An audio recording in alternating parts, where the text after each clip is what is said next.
everyone see that okay? Okay, good. All right, so I'm Shannon Braun, and welcome to this meet and greet. I am an LISWS, which is a social worker. So that's my background. I have an undergraduate in psychology and then my master's in social work. And my title is Director of the Center for Memory Support and Inclusion. So I'm employed by ERS as a whole. So I work at Marjorie P. Lee at Dupree, and then ERS also has a long-term care facility in Louisville called Episcopal Church Home, so down there too. And then there are 28 affordable living communities that I also work with as well. So I was hired in February of 2020, so I was at my office, which is the corporate office on Virginia Avenue. I was there. Oh, someone else is coming in. Okay. I was there for about 3 weeks before the pandemic started, and they've closed our office and have not reopened it yet. So I've really been working out of Dupree for the last year, and then just started being able to come in to Marjorie P. Lee. They didn't want us to cross-pollinate for a while, but after everyone's been vaccinated and everything's looking good, I have started to come over to Marjorie P. Lee and working more with Brittany. So the picture there is of me helping one of the residents at Dupree Cottages FaceTime with her daughter, which is primarily what I've been doing most of during the pandemic, is helping the residents at the cottages where I've been working from stay connected with their loved ones through all the different types of visits. So the purpose of this gathering today is just to introduce you to me and have you know a little bit about my role. The general idea of the Center for Memory Support and Inclusion is that we are a resource for residents, staff, and family members throughout all the ERS communities, and then also in the community at large.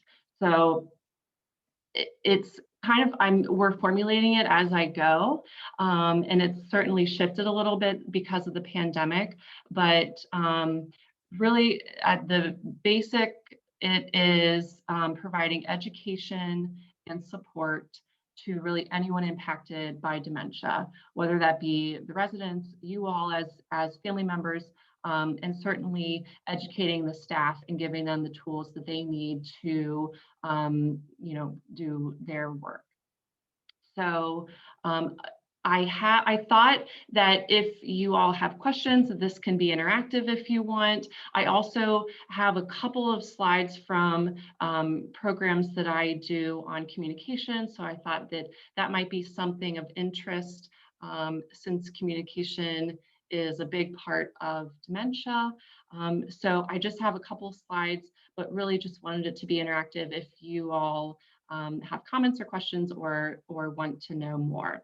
So the goal here is that you just get to know me a little bit better and that you feel comfortable reaching out to me if you have any questions about your loved one's dementia, or about their stage, or about, kind of new changes to their disease process or problem solving, really anything related to their dementia. I'm here to support and help. So there's that. Okay. I threw this on there too, just so you could all see that part of my job, aside from providing education and support within the long-term care settings of ERS, is also to promote dementia outside in the greater Cincinnati area. And that's through a program called Dementia Inclusive Cincinnati. And that's our little logo there. And so how I got involved at ERS, just a little backstory. I was a worked for the Alzheimer's Association for about 5 years. I was a social worker there, and my title was the Early Stage Program Coordinator. So at the Alzheimer's Association, I worked mostly with folks that were newly diagnosed or still in the early stages of their disease process. And the way we identified that was that they were aware of their diagnosis and kind of part of the planning process for their future. And so I often met with people right after their diagnosis and kind of helped educate them about dementia, what to expect, and then planning for the future. And also recognizing brain health strategies and educating people on healthy diet and exercise and the importance of staying social and getting good sleep.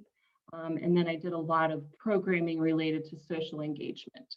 So that was kind of my role at the Alzheimer's Association. And from there, I was connected with Laura Lamb, the president and CEO of ERS, and Megan Bradford, who is now my boss. And at the time, she was the director of strategic initiatives with ERS. And they were starting a program called Dementia Inclusive Cincinnati, which, as you can see from the logo, was a partnership between ERS and the Alzheimer's Association.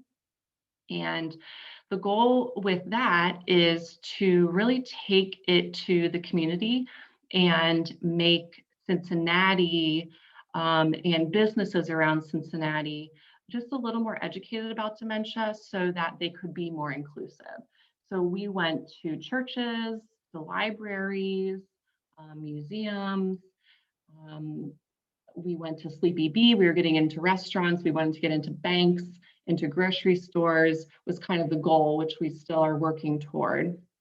The idea being that if we can educate the frontline staff at these places and tell them a little bit about dementia, give them a little strategy on how to communicate with someone that comes into their place of business with dementia, that we would open up the community a little bit more so that people that are living at home with dementia just feel a little bit more comfortable getting out and doing things. And that's beneficial not only for the social aspect of brain health, but just from a public health standpoint and offering more support to people that have dementia and for those that are caring for people that have dementia.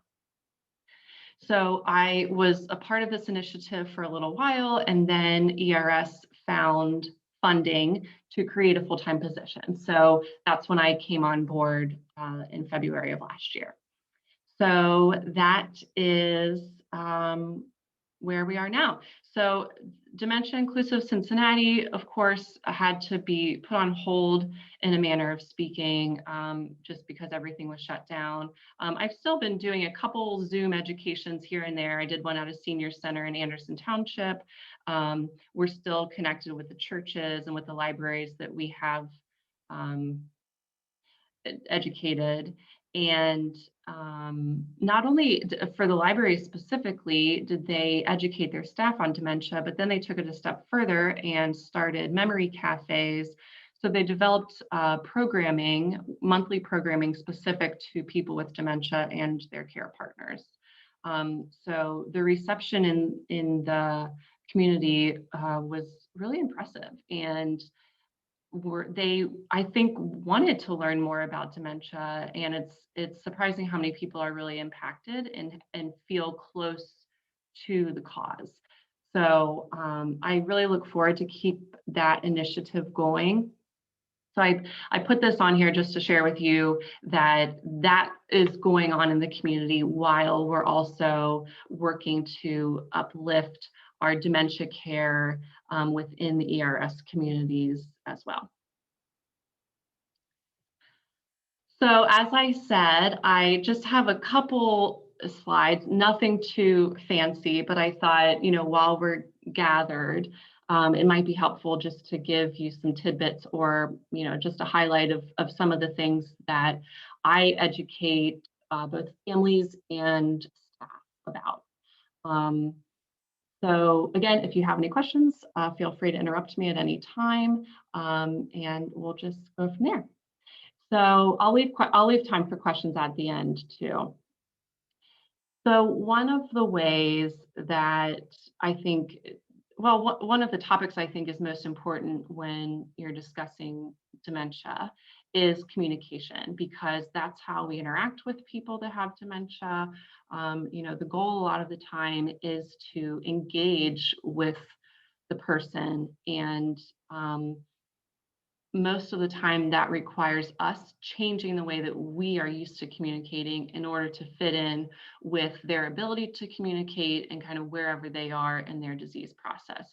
So not only do we have to change how we typically communicate, but we also have to keep changing it based on their changes in their disease process and on their needs in wherever they are. So I have, just so you know, one slide on communication challenges, and then I have 2 slides on tips for managing those challenges. So first, to just understand what is challenging about communication for folks with dementia.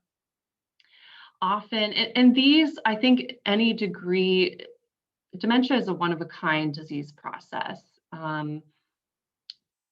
If you've met one person with Alzheimer's disease, you've met one person with Alzheimer's disease, you can really connect dots throughout, and there are commonalities, but most cases are very unique.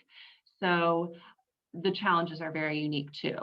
A lot of these are pretty common and affect, I would say, most people with dementia, some people at later stages than others. And sometimes you might think, well, that really has never applied to my loved one, and that's probably true too. Most of these will probably ring true depending on where they are in their process.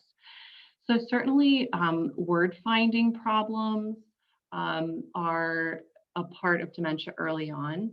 I mentioned that I was the early stage program coordinator, and I think one of the first things that some people with dementia identify in their own memory loss is word finding.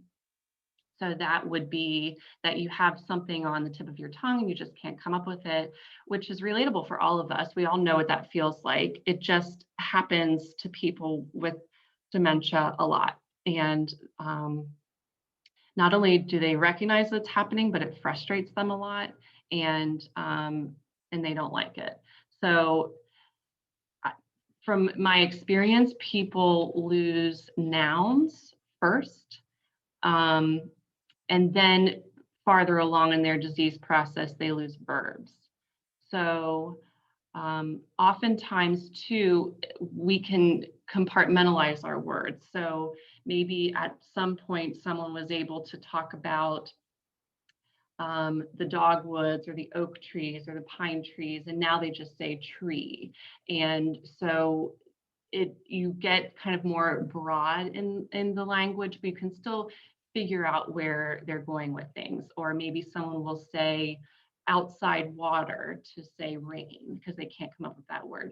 So they're often able to pull their context clues together, or you can sometimes work with them to figure it out. I used to recommend to people that they communicate. How does it make you feel when I give you the word that I know that you're looking for? Or do you want me to step back and not help you because it's important for you to come up with it on your own, or come up with an alternate word on your own? Maybe your loved one is to the point where they're not able to communicate that wish with you. But it ultimately doesn't matter too much. I think if you jump in and give someone the word that they need, and they'll give you a sign if that was frustrating to them, and then you kind of know. And that can also change over time. So not only finding words, but stringing them together, creating nonsense words out of 2 different words. A lot of times, sometimes that nonsensical conversation can make sense if you kind of piece it together or try to really problem solve it. And then other times it's just nonsensical, and it's just, they're just trying to connect and not really knowing that they're not making much sense. So not only understanding language, but expressing language is part of a communication challenge too. That in the healthcare world is called aphasia. So we have both expressive aphasia and receptive aphasia. So if I have expressive aphasia, that means that I'm trying to say something, but the words are really getting jumbled when they're coming out. Sometimes I might be aware of that and think that's not what I was trying to say. Other times I might think that I'm making perfect sense, but you're not understanding what I'm saying because it's getting jumbled up.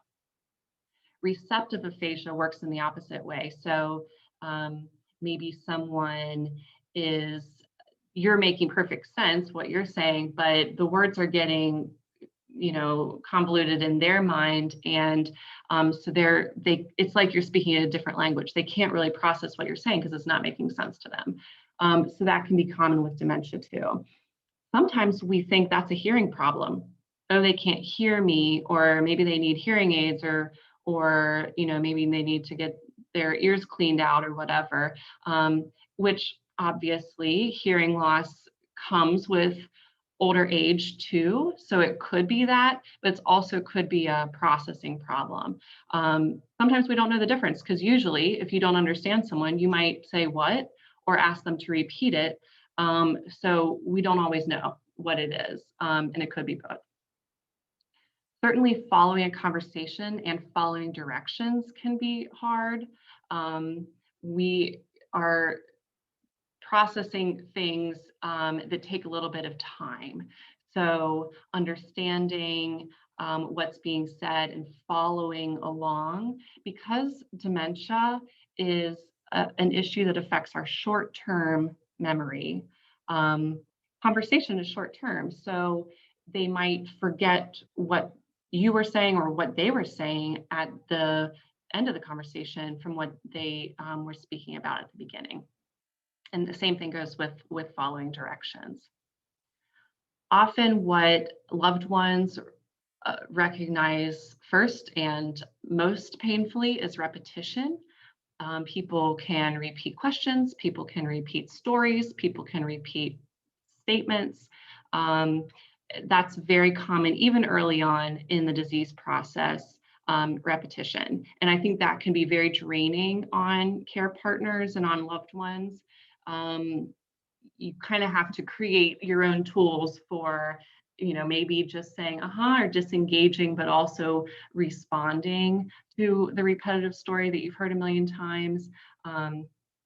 A common question that's asked is, what day is it today? I think people with dementia, and all of us, we're always oriented to the day of the week. We need to know what day it is in order to know what day it is tomorrow and what we have going on for the week, or where are we in the week.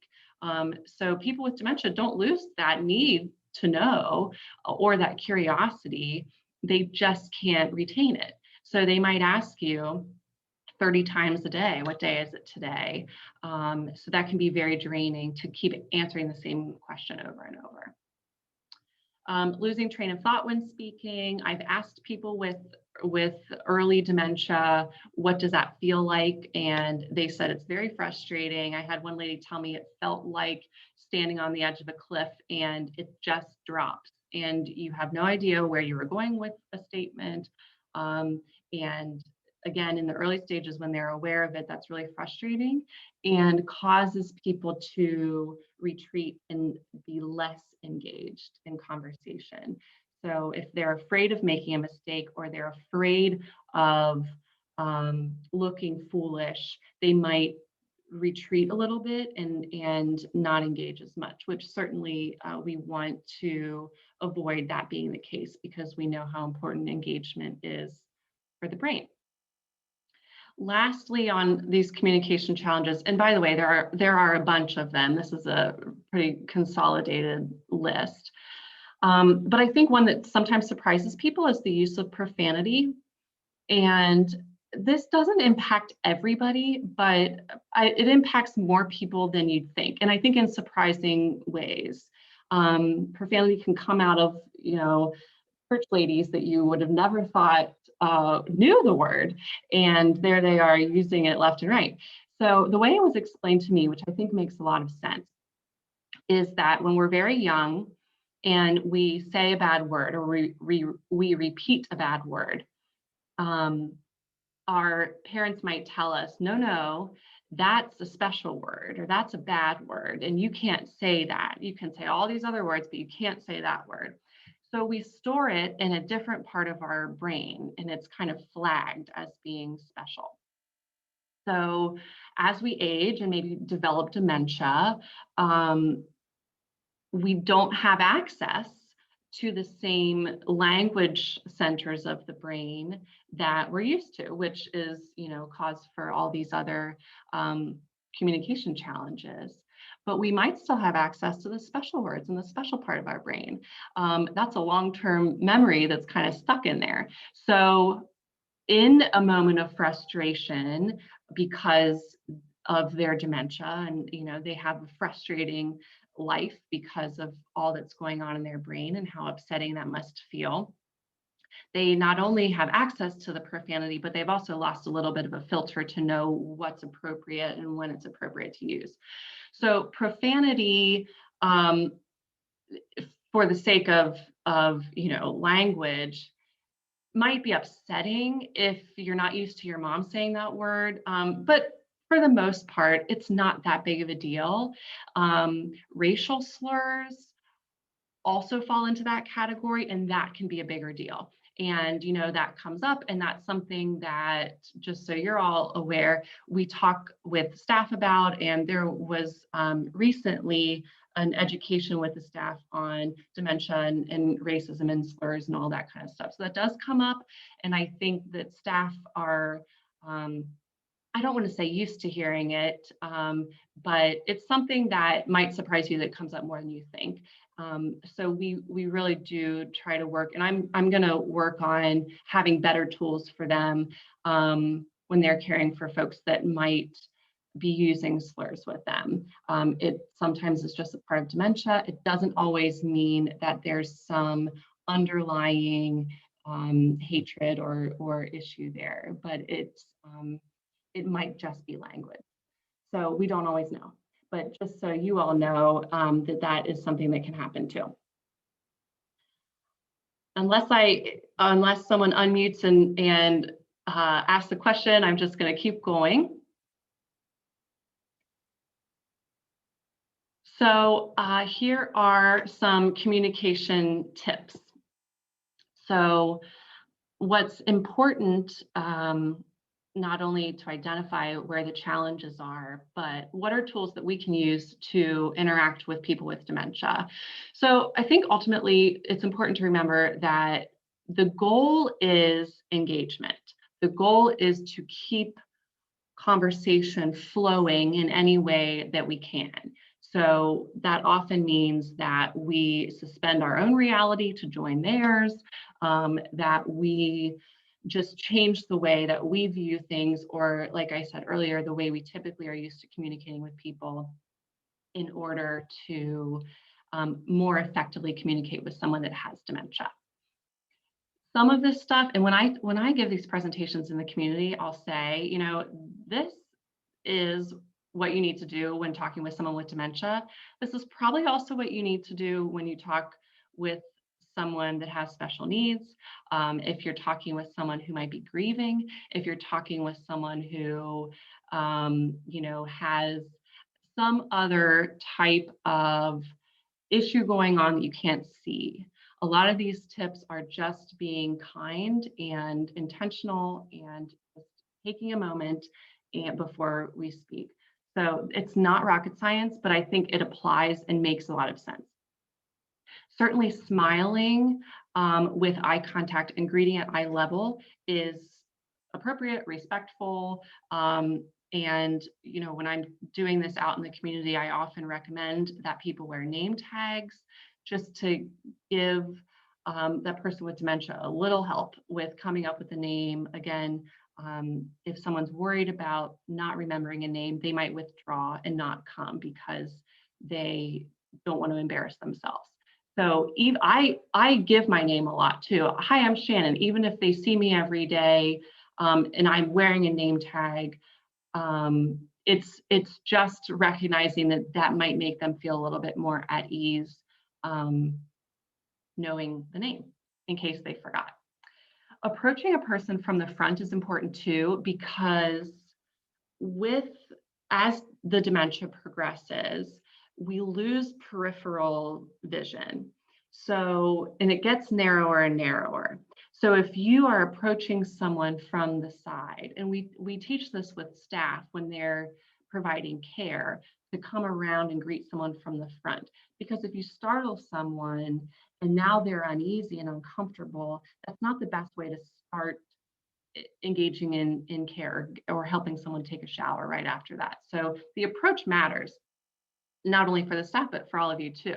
So approaching someone from the front so they can see you coming, and avoid that peripheral vision. Another way that works sometimes is, if you ever notice that your loved one follows behind you when you're walking, that's usually because they might not see you from the side. So they might need to take a couple steps back so you're in their line of sight, and so they feel more comfortable following, because they're not necessarily sure where they're going. So they're taking cues from you, and also they see you better if you're just a couple steps in front. That's frustrating for people sometimes.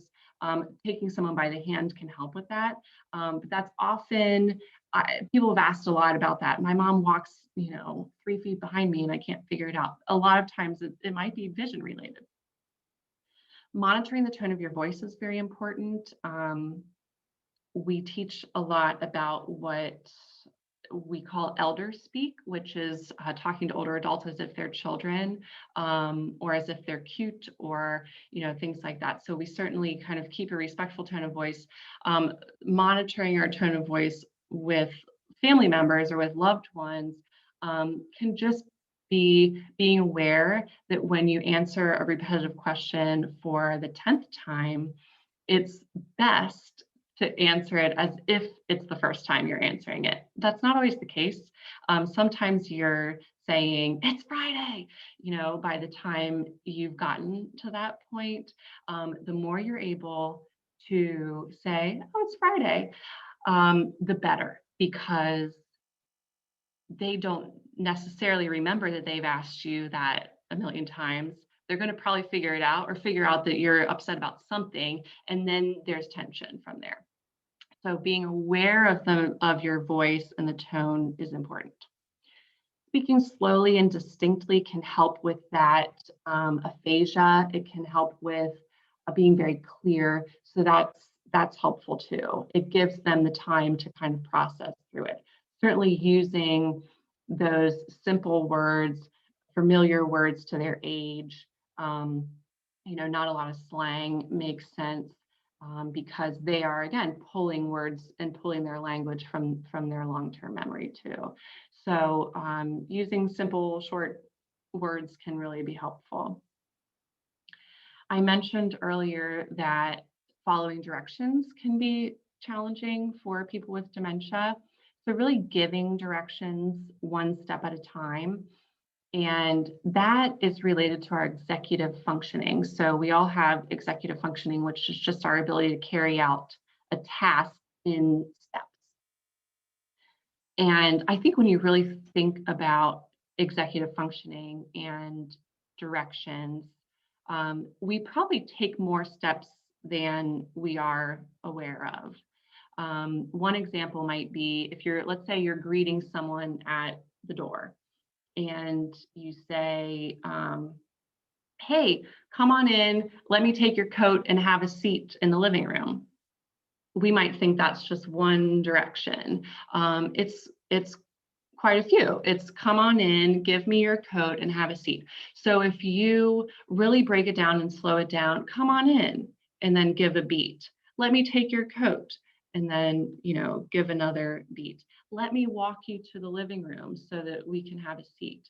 I think just awareness that things that might feel to us to be one step really need to be broken down a little bit more. Another example I give is brushing your teeth.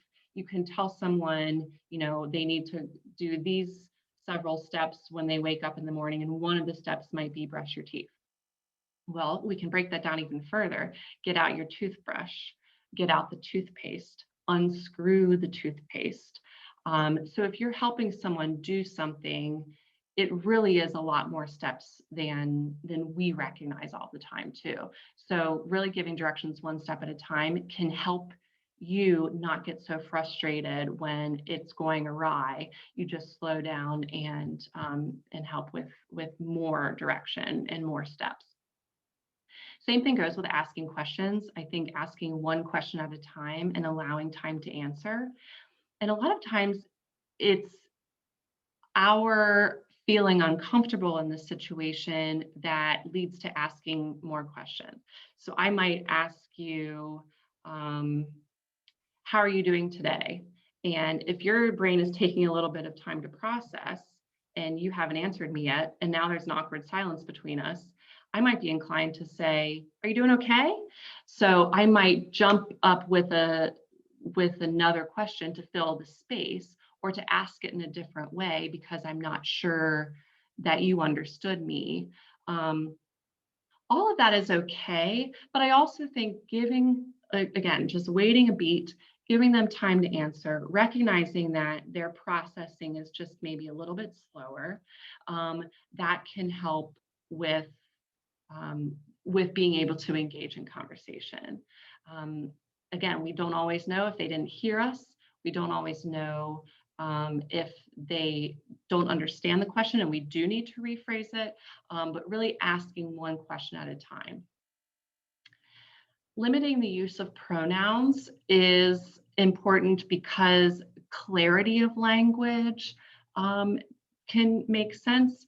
If you say, hey, Mom, why don't you take a drink of that water? You might hold up the water and show this is the water. So we're being clear. We can use things in the environment. And also, let's say you're telling your mom a story about your sister, and you say, oh, Sally went to the store the other day and this really crazy thing happened. And then you say, and then she did this, and then she did this. Well, maybe a couple minutes into the story, your mom might forget who you're even talking about. So just sprinkling Sally's name in the conversation, in the story, helps them stay with you a little bit more, because the word she is a little more ambiguous. It's a little harder to identify. So that's the thing with pronouns. I feel like I'm rattling off all of these things. I hope that you're with me. Okay, this is just the last sheet of communication tips. So avoiding quizzing and do you remember questions. This is tough because I think a lot of times we want to know where they are. We want to really, it's sometimes we want to know, do you know who I am today? Where are you in this process? And I think especially since you all have not really been around them so much, and maybe are just re-entering the building and being able to see them again. So if you said, hey, do you know my name? The answer might be no, but now they probably have a sense that they should, and now they feel bad about it. So you're really not starting off on a good foot. So even though you might have a curiosity about what do they know, what do they not know, quizzing can really be hurtful. And again, the goal here is to keep engagement. And sometimes if feelings are hurt, the engagement is broken. So avoiding those kind of things is important. I mentioned earlier, using visual cues or pointing or using things that are around in the environment can really be helpful to kind of bring the conversation together and give them some clues. The next several bullet points all pretty much run together. So the idea here is that we are joining their reality. We recognize that with their dementia, they are experiencing a different reality than we are. And it's really a one-way street. We can, with our logical thinking brains, can understand that they can't really join our reality, but we can join theirs. We can figure out wherever they are in their mind. Maybe they are living 40 years ago when they were raising children and are talking about, getting the kids to school. But they really can't, it can't be the reverse. They can't join our reality. So it's on us to figure out where they are and how can we continue to engage with them. So the first step in that is recognizing that if they say something that's not true to you, it feels true to them, and it's better just to let them believe it's true and go with it, and it's fine. Something that clients that I had at the Alzheimer's Association used to say a lot, that I'll be out with my husband and we'll go to a brand new restaurant and he'll say, "We've been here before." As just human beings who want to be logical and honest and truthful, and there's a right and wrong to things, you might want to say, "No, we've never been here. This is a brand new place." And you immediately want to correct. That's our natural instinct. The better thing to do is just avoid correcting and just say, "Yeah, it's lovely. I'm glad we're here. I'm glad we're here again," even if you want. So just go with the flow. Just go with where they are, agree with whatever they're saying, and avoid the argument. Because once you challenge the reality, once you correct the response, then you've lost the engagement. And with the idea being that you want to have a good time and keep the conversation going, as soon as there's a correction, then they might come back and say, "No, I know we've been here." And now there's a challenge. Now there's an argument. And what we know about arguments is that that's when feelings are involved. So when we focus on the feeling and not the fact, that's when we can offer reassurance. All of us remember how we felt more than we remember the details of something. Let's say you get in an argument with a family member and you're repeating it to your sister and you're telling her about, how frustrating this whole situation was. You might not remember all the details of the argument you had, but you'll definitely remember how frustrated you were and how mad you were, and that's what's going to come out. Same thing goes with dementia. We all kind of focus on our feelings more than the facts of the situation, and specifically more with dementia. So if we're able to say to ourselves, "Mom feels really, great in believing that she's been to this restaurant before, and I'm just going to go along with it, keep that feeling great," everyone wins. So the facts don't matter, the feelings do, and that's what keeps you going. I have a little story about part of the reason why I got into this field is that my grandmother had dementia, lived with us when I was in high school, and it was right when that Peterson murder trial was happening, and she must have been watching it. They made a documentary on it too. It's called The Staircase.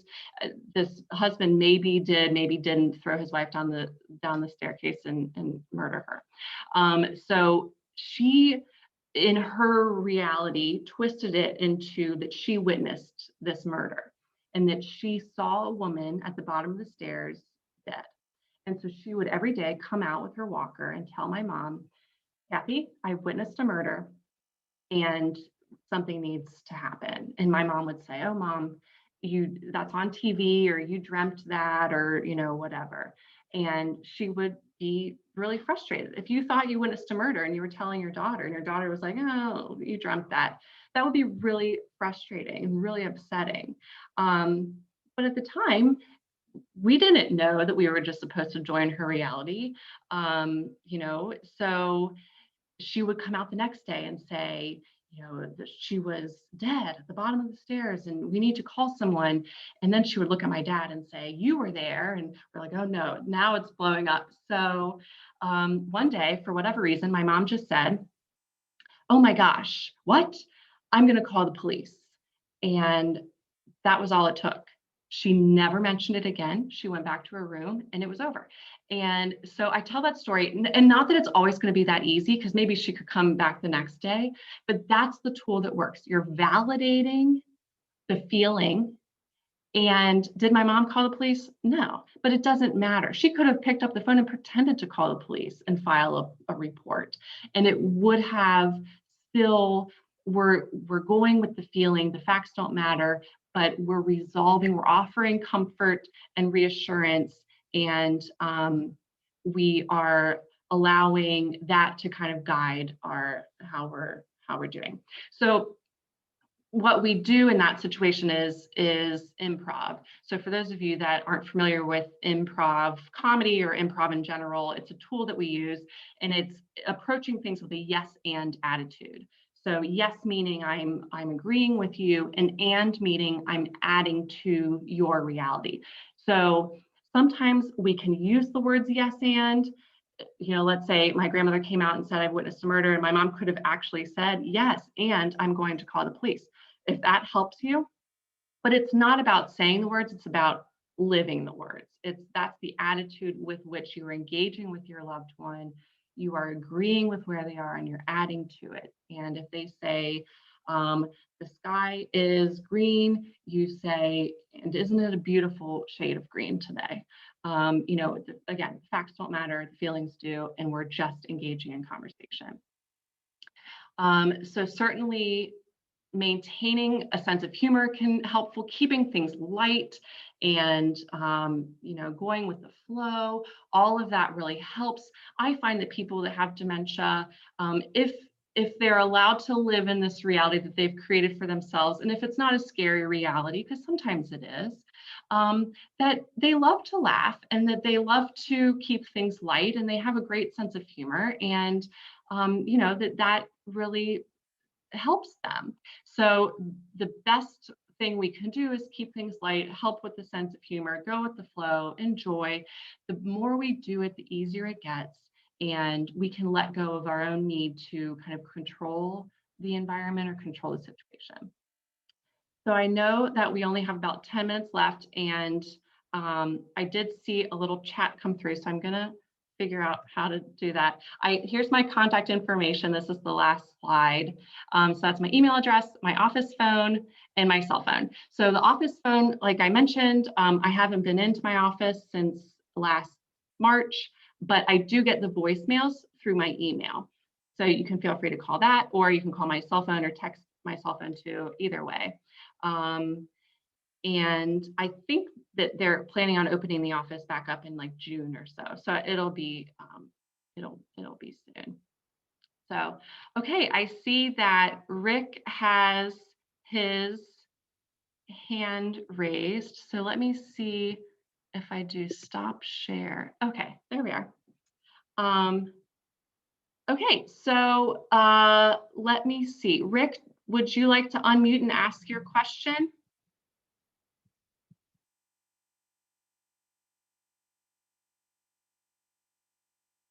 You're still muted. Okay, there you go. You still can't hear you for some reason.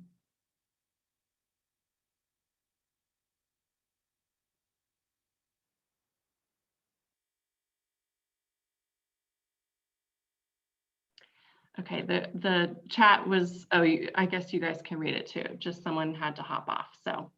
While we're waiting, I have a question. Mike has a question. Yeah. Okay, hi, Mike. Hi, just a couple questions. Is encouraging a loved one to write things down to help them keep some type of a schedule, be it a visitation, a doctor's appointment, whatever it is that something to encourage them to do, or is that too much for them to do? I think it kind of depends on where they are. I think it's worth a try. Depending on where they are in their disease process, I often tell people that are a little bit earlier on and they're able to do that. That's a great way, especially if it's in one place. So just have one notebook, one calendar, one place where all the information is stored. What I used to tell people is that if you can do that, and then you can look things up yourself on your own terms, and you don't have to keep asking other people, it really is a sense of autonomy and independence. If it becomes frustrating to them, and you'll be able to figure that out, then that's when it's probably past the point where that's going to be, helpful or therapeutic. So worth a shot, certainly. And see if that helps with that kind of autonomy. But if it becomes frustrating, then it probably is past the point where that's useful. Okay, and second part of the question, if they are in a alternative reality and they're telling you a story, I'm here right now and I'm not in my apartment, is it best to agree and go along with that, or to say, or to calmly say, well, look around, don't you think you're at home? What's the protocol in that? It's tricky because I think that, so the old school of thought was called reality orientation, where we would say, the year is 2021, look around, here's this right here, this is where you live, yada, yada. That doesn't always work. Same thing went for if they said, they believed their husband was out at work, and we would say, actually, your husband passed away about 10 years ago, that they would re-grieve every time that you told them that. So reality orientation doesn't always work, and sometimes can really knock you down. Now, it's the being home, and that is a complicated question because they are home, and so what are you going to do? So oftentimes you are still agreeing with the reality they've set for themselves, but you're doing it in a therapeutic and kind of a reassuring way. So sometimes maybe that means change the environment. So if, let's say, you're at your mom's apartment and she's starting to escalate about, not being home or wanting to go home, maybe you take a walk around the building, or you take a walk outside, and then you come back. And then, sometimes leaving and coming back, they see things in a little different way. Distraction. There's something called the 3 R's, which is the person's always right, and then you reassure, and then you redirect. So adding that redirection piece is really important, because it is so important to reassure them. I'm here with you, you're safe, all of those things. Whether you say it or show it doesn't matter. And then offering some redirection. Let's look at this book of pictures over here, or let's take a walk around. I do think changing the environment can help too, but it's not always super helpful to say, well, Mom, we moved you in here last year because you were having trouble taking care of yourself or whatever. That sometimes can escalate and lead to argument. So it's probably better to reassure and redirect in other ways. Okay. All right. Very good. Thank you. Sure. Okay, Rick. Can you hear me now? Yes. Good. Thanks, Shannon, for everything today. I'm sure from all of us, we appreciate your expertise, clearly. Well, it's a good reminder for ourselves. But the PowerPoint, I did screen captures and saved them as a Word document. Will you be pushing that out to Brittany, so that my thought is it might be a nice tool for us to provide to our family members who are visiting those loved ones, so that they have those triggers themselves. Just a thought, if that's possible. 1, 2, nice. It's reassuring to know that you're there with Brittany and the staff, that we have you as another party to communicate with. So that's terrific. And then my 2 questions, as it relates to exercise and activities, what's your thoughts on that for our family members? 1. Secondly, your opening slide, being associated for 5 years with the Alzheimer's Association, we're all bombarded with asks from memory, dementia, Alzheimer organizations. And I'm curious, as it relates to development and research, I don't know if it's going to impact us, but maybe for our children, maybe there'll be a cure someday. What would you say, from your knowledge, who would you be supporting? Is it Alzheimer's Association or other organizations that you'd like to share? And there's nothing wrong or right. It's just an open-ended with your knowledge. It would be helpful for myself to try to make a good good decision. Thank you. Sure. Thank you. Great question. Tricky question. First of all, I will say that, yeah, I'm happy to send out the slides, whatever they are. And because we are recording this, as soon as I figure out how to compress that and send it off, maybe that would be helpful for you to share this presentation with family members too. So absolutely. As far as organizations to support, the Alzheimer's Association is trending in a direction of finding a cure.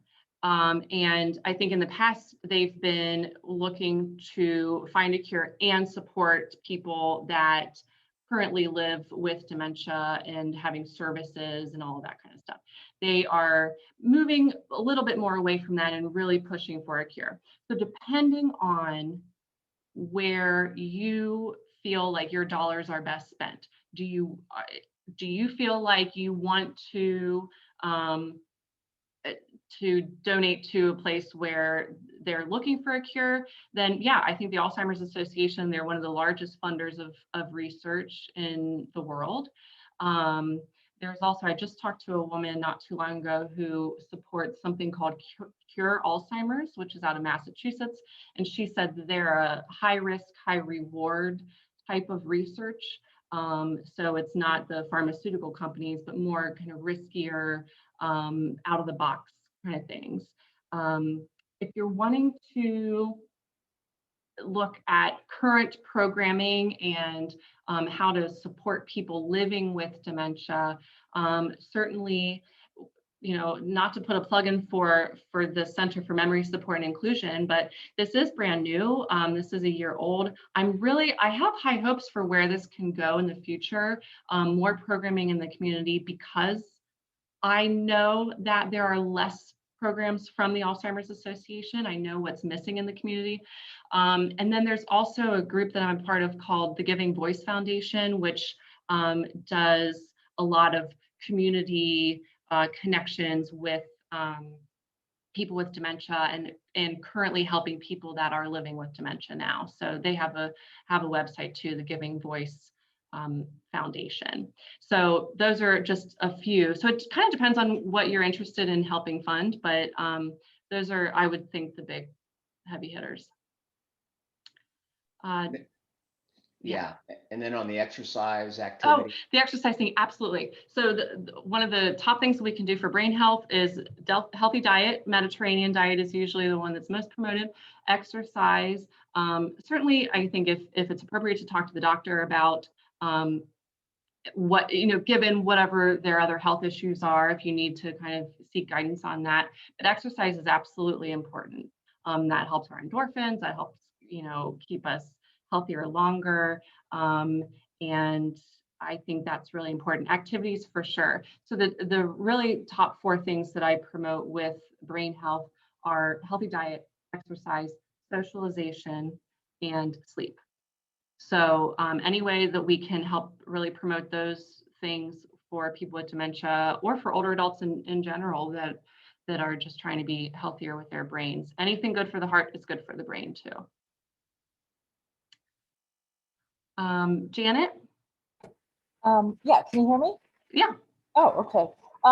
We're a little bit, I've got more specific questions in regards to how you are sort of helping our family members who are actually in an ERS facility. My mother's at Marjorie P. Lee. Mm-hmm. Now, what happened with us is we started to notice some things, I'd say at this point now, probably 2 years ago. It took us a while to kind of figure out, are we imagining things? Is she just being forgetful? It's because she's a little bit isolated, blah, blah, blah. And literally right before COVID really kind of hit big and started to shut things down, I think we sort of realized, okay, maybe there is something going on here. We did get her into the family doctor, Mm-hmm. and he was able to administer one, sort of a mini mental kind of thing, and said, no, you're not imagining this. There is definite a problem here.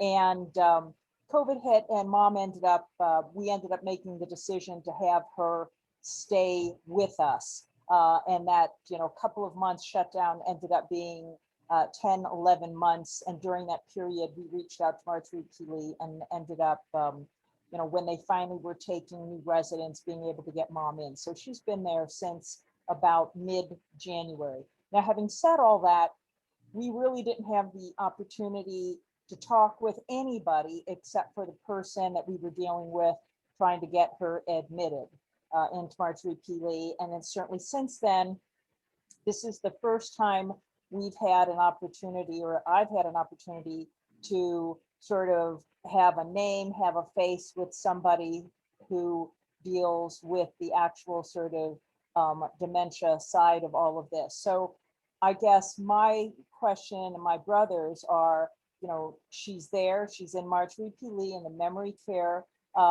household. So we feel now that, she's someplace safe.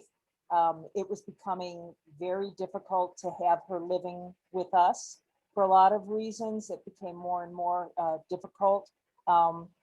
And so it, like I said, she's where I think she certainly needs to be at this point in her life. Her quality of life is better, everybody's is better. But now, how is Marjorie Keeley, other than the fact she's in their memory care household, how do you address her situation, or do you? Okay, I just want to make sure that I understand the question. And I do want to say too, that I know it's a few minutes after 3, so I understand if people need to hop off, but feel free to stay if you want to hear the answer to this too. So just so I understand your question, you're saying now that your mom's there, kind of what now? What now? What are there programs now that Marjorie Keeley has in place or had in place where, other than the fact that she, again, is in a memory care household, are there programs? Are there weekly meetings? Is there continued evaluation? Is there anything now that's more formalized that's going to start to take place? Okay, and I'll answer what I can, and then maybe Brittany might have some better answers since she's the coordinator. I think I'm getting a little, if you wouldn't mind muting yourself, Janet, I feel like I'm getting a little feedback. Okay, I think that's better, thanks. So basically, first of all, I just want to really acknowledge that for you and anybody on here that had to place their loved one during the pandemic,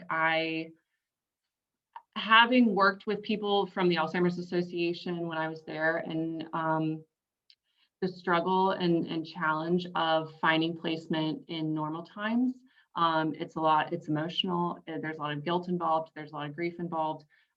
So I completely respect the additional challenge of having to do that blind and without knowing the staff, without seeing the building, without getting inside. So I can totally appreciate how challenging that must have been for you.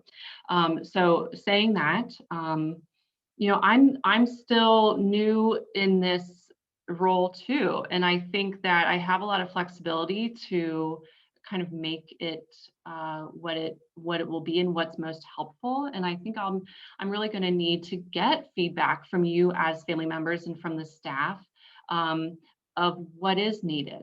I was just trained recently on CITO, which I know is kind of a memory tool that they use, worksheets. I don't know if people know much about that. So there's CITO that's done 5 times a week with people that have dementia.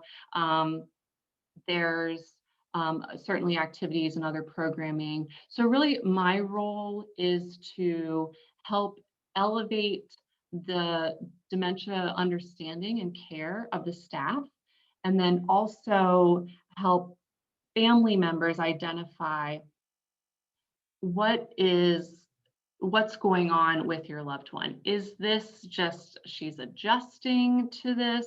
Is this decline because of the disease? Really identifying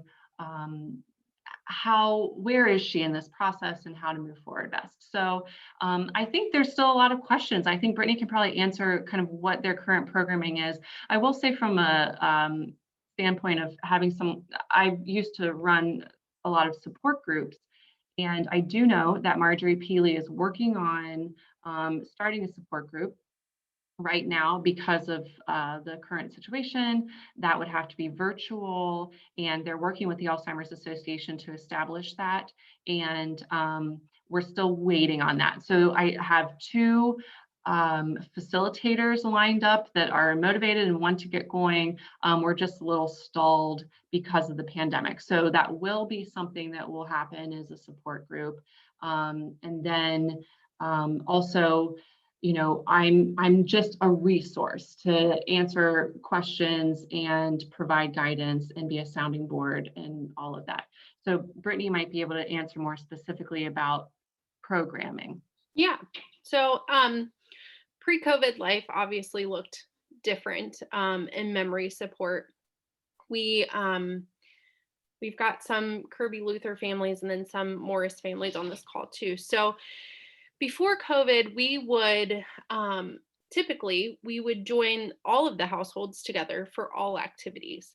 Right now, we're limited to keeping Kirby Luther to the 4th floor and Morris to the 5th floor. So whereas before we would have a lot of outside volunteers coming in and doing programs, and we could join all those people together, we obviously can't do that now. So CIDO is one of those things that got put on hold.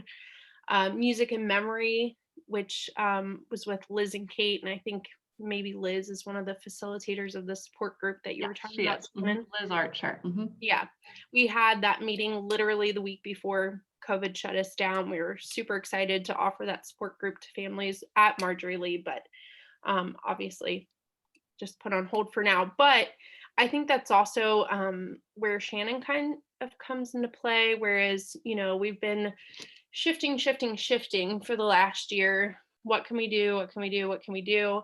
And now as we're starting to open up, we're like, okay, we're here now. What can we start introducing again? So we are meeting with each other talking about CIDO. How can we start CIDO again? How can we, I think our horticulture guy, Robert, is going to hopefully be able to start coming in again. So that was one that they really loved. Not only is that engagement with someone outside of the facility, but also it's very sensory, and so they really enjoy that. But I think that now we're here, so it's like, what now? What can we do now? And some things are probably going to look a little different. And also, I think too, Shannon and I have been discussing, like, what is it that the families need from Shannon, from Marjorie Lee? What are some things that you wish, or tools that we could pass on to you that would be helpful? Would it be more, go ahead, Janet. You're muted, Janet. Right, Janet. Now I'm unmuted. Okay. In Brittany, to what you just said, I happened to be listening to the radio a week ago or so, and they had a program going, and the program ended up then going into talking about dementia and Alzheimer's. And one of the women who came on to talk, and Shannon, maybe you're familiar with this person, Rona Schatz. Mm-hmm. Okay. And I thought it was interesting. I only got to hear a bit of that, but I thought it was really kind of interesting what she started to say about dementia and Alzheimer's, and the fact that even Alzheimer's, she said, it is something that can actually be physically diagnosed. I mean, there are now diagnostic tests that will specifically identify if you have this and that. And what that started to make me think as, certainly when we went to the family doctor and he administered tests to determine that definitely wasn't our imagination. And then with Marjorie P. Lee, again, with mom, it was a little bit odd just because of the timing when she came in, but she did end up then being evaluated again. I think they did the slums test at Marjorie P. Lee, and again, kind of got the same kind of scoring. But I keep thinking, am I not doing something that I should be doing in terms of on the medical side? Again, Rona Schatz is a person whose name now suddenly appeared. Is this something, I guess what would be interesting for me is if you had a program where someone like this came in, kind of what we're doing now, a Zoom program, and there was the potential for a question answer. I keep thinking, should I be taking mom in still to see a doctor or doctors? Should I be doing anything more than simply having her evaluated so that they can say, yes, she has dementia and she is, we think, at this stage? And I'll kind of let you go from there. Yeah, I think, it's a good question. Dr. Schatz is, a wonderful neurologist in Cincinnati. She works at the Gardner Neuroscience Institute connected with UC. And yeah, she is, to my knowledge, the only neurologist in town that regularly refers her patients to have lumbar punctures or spinal taps done to test biomarkers, and that's how she diagnoses. So she also often recommends sleep studies. So she, as most neurology, you can kind of go the geriatrician route for diagnostics, or you can go the neurology route. A lot of neurologists are very into the diagnostics. A lot of the geriatricians, they'll do testing and diagnose, but they're really more about the kind of treatment and, moving on from there. So, Dr. Schatz is a friend of ERS. She and Laura Lamb often partner together, and she was a part of Dementia Inclusive Cincinnati. I'm in touch with her social workers a lot. We connected with them a lot when I worked at the Alzheimer's Association. So I think ultimately it kind of depends on you. If it's important for you now that your mom is living in long-term care and living in a kind of dementia specialized household, is it important for you that she is diagnosed and followed and seen by a neurologist? In that case, yeah, maybe it gives you some basis for moving forward to have that diagnosis and to just kind of have a sense of knowing where you're starting from. Is it absolutely necessary now that she's here and kind of progressed enough that she needs that kind of assistance of living in a more supportive environment? Maybe not. So I think it's kind of a personal preference question. If you asked me this, several years ago and your mom was still kind of living independently, but you were noticing things, I would say, yeah, it's probably important just to rule out anything else and see where she is now. But knowing that she's probably a little bit more advanced and needing that kind of support of living in a memory care supportive environment, it's not of paramount importance, I guess. Go on. Yeah, I was going to say that was my question, because this is new to us. We have not had another family member, at least that I'm aware of, that's had this type of situation. So you don't know what you don't know, and you certainly want to make sure that you're doing everything that you, as the primary caregiver, family, that you're doing what you're supposed to be doing. Yeah, I think that's the big thing. You just don't want to suddenly think, oh gosh, I didn't know I should have been doing that, or I was supposed to do that. So I think that's a lot of it. Yeah. And there's a friend of mine who, I don't know, maybe you're aware of, Clarissa Rentz. she's a good friend of mine and had been involved. It's a great resource. Yeah, so she's kind of, I was very lucky, like I said, to be able to reach out to her, and she's really kind of guided our family in a lot of this. So, but again, I just want to make sure that we were doing what we were supposed to be doing as a family, to make sure that we were doing everything that we should be doing for Mom. And having said that, I have to go because I have exactly 15 minutes to get on my gym shoes and walk there, which I can do. If I go fast, we're still seeing Mom. So I'm going to back out, ladies. Thank you for everything. Okay. All Thanks, right. Janet. Bye, Janet. Hi, Liz. Hi, Liz. How are you?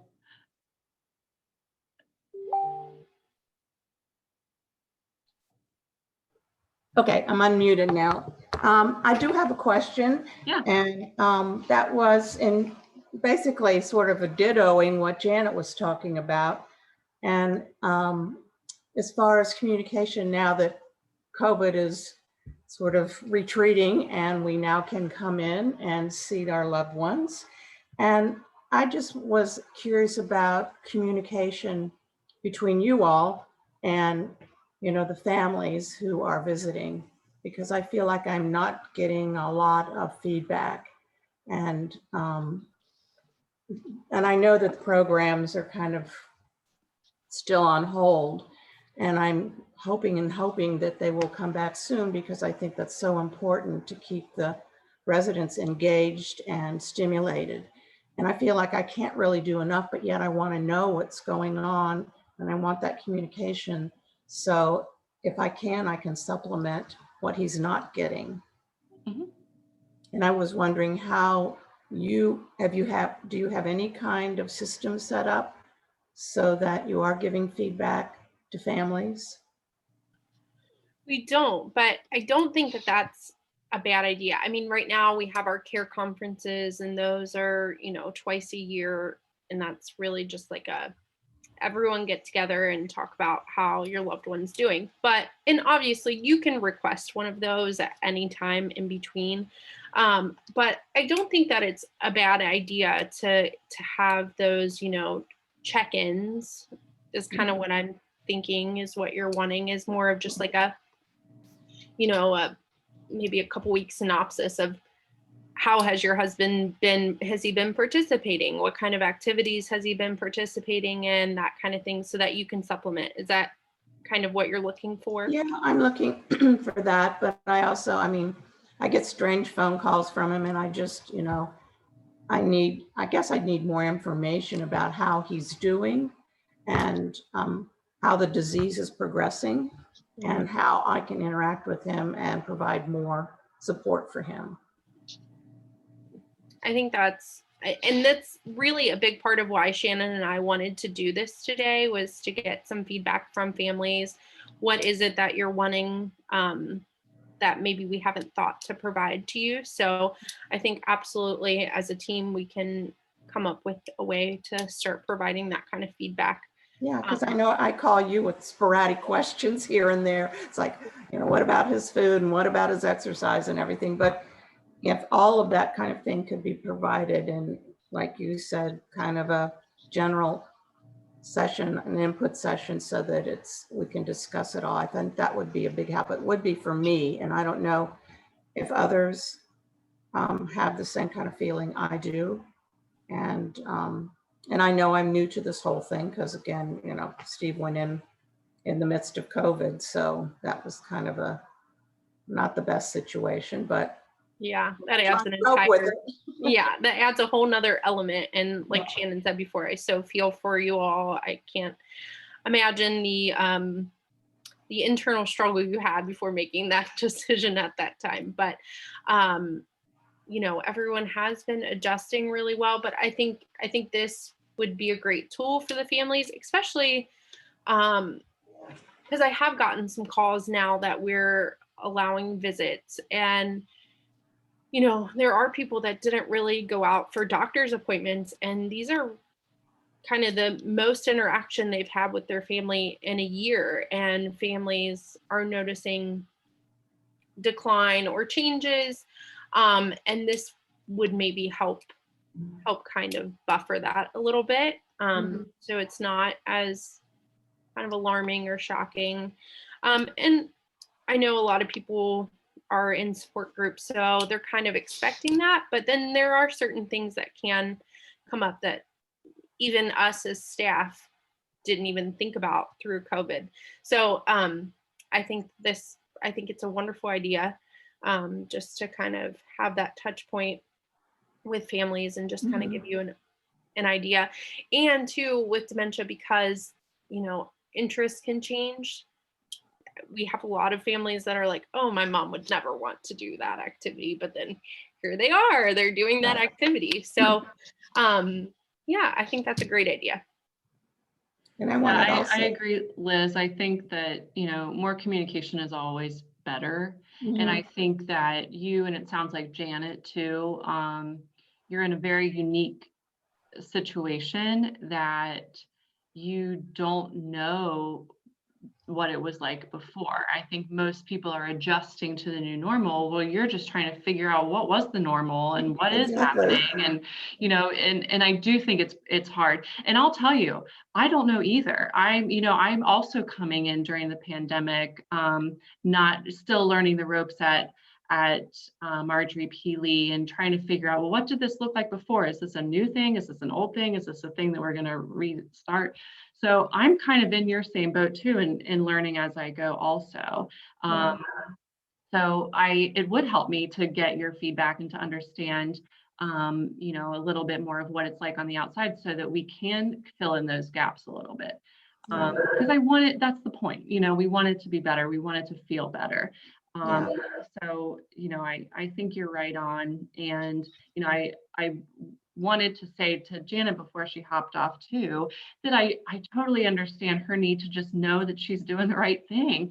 And so I guess what I can say, and what Brittany and I can maybe tag team on and both say, is that if it ever comes to the point where the right thing is not happening, where we identify a situation where you as a spouse or as an adult daughter or whatever the relationship is, can be doing more on the medical side, on the, kind of engagement side, whatever. We can help facilitate that, and we can let you know. So, I want that to be stated clearly that in my mind, you're all doing the right thing until you hear from us to say, oh, maybe this is a better idea. So rest assured that they're in a safe environment where people are checking in on them. Sounds like you're not really getting the updates on the check-ins as much as you'd like, but that the check-ins are happening and that you will certainly be notified if something needs to change. But I hear what you're saying about getting just regular updates anyway, and I think that can definitely be something implemented that makes a lot of sense. Right. And I just wanted to thank Shannon for going in and visiting Steve. Oh, of course. I love Steve. I was so excited. I don't know anyone either. So I'm walking in, I'm like, oh, familiar face. Thank God Steve is here. So it was really great to connect with him again. I love hearing stories about. Remember, but I'm glad you stopped. Yeah, no, I love hearing stories about living at the dorms at UC and all that. I remember him telling me that all the time at the Alzheimer's Association events. So it was good to connect with him. Yeah, now he's back living almost in a dorm again. Exactly. I think that's why he's loving it. I think he thought I was a student, and he told me very sweetly that if I needed any advice on my career, that I could always come to him. And I genuinely was like, okay, I might take you up on that. So we're figuring it out together. Okay, good. Thank you. Yeah, you're welcome. Yeah, and I just wanted to add too, like Shannon said, Shannon and I actually started at the same time. We were in our corporate training together. So I, pre-COVID position was only for maybe a month. So, I just got that small glimpse of that too. But I also think that kind of gives Shannon and I an advantage because we are kind of starting fresh, and we're brainstorming and trying to come up with all of these new programs and therapies that we can start introducing. So I'm really looking forward to just adding some new stuff in with what we had before. So I hope that calmed your mind a little bit. Now we are Well, I working can't on wait lots till- of- Right. I can't wait to come and see him and find out he's been doing something and he's happy, because right now he just always seems kind of alone and depressed and confused. And I thought, well, I don't know. I'm hoping that things kind of get back to some kind of routine again. Yeah. And I think that you are doing exactly what you need to be doing, because when you come and pick him up, you get him the physical exercise and you get him out to be engaged with yourself and family and all those things, and gives him some normalcy in his day, like his Saturday skyline. I think that's wonderful. That's, something that he did before he moved to Marjorie Lee. So I think that you're doing exactly all the things that you're supposed to be doing. So Okay, good. Put up, Well, Liz. tomorrow's skyline, so I'll be back. And yeah, we'll be in touch. I want this to be, I'm hoping from this that people just see my face, recognize I'm here to help, feel comfortable reaching out, seeking advice, offering suggestions. That's kind of what this is all about. And we're going to build this thing together. So, I'm Well, I'm excited. I'm excited that you're there, because Yeah. I think you did such a wonderful job at the Alzheimer's Association. Well, thank you, Liz. So, I'm glad you're here too. I'm glad to see a familiar face. Yes, as am I. So, Yeah. well, I'm so glad you joined today, and I hope that this was beneficial, and there can be more to come too. So, Yeah, and it was like a good refresher course for me. yeah, I know. It always helps. And you forget little things that, as you're in your daily life, like, being reassuring all the time. Yes. Well, it's easier said than done, which I think is why these refreshers are helpful, because even though it's hard to do, you're like, all right, well, now I have a little bit more direction again. So, Right. Yeah. Well, thank you very much. I appreciate very you staying welcome. on so long.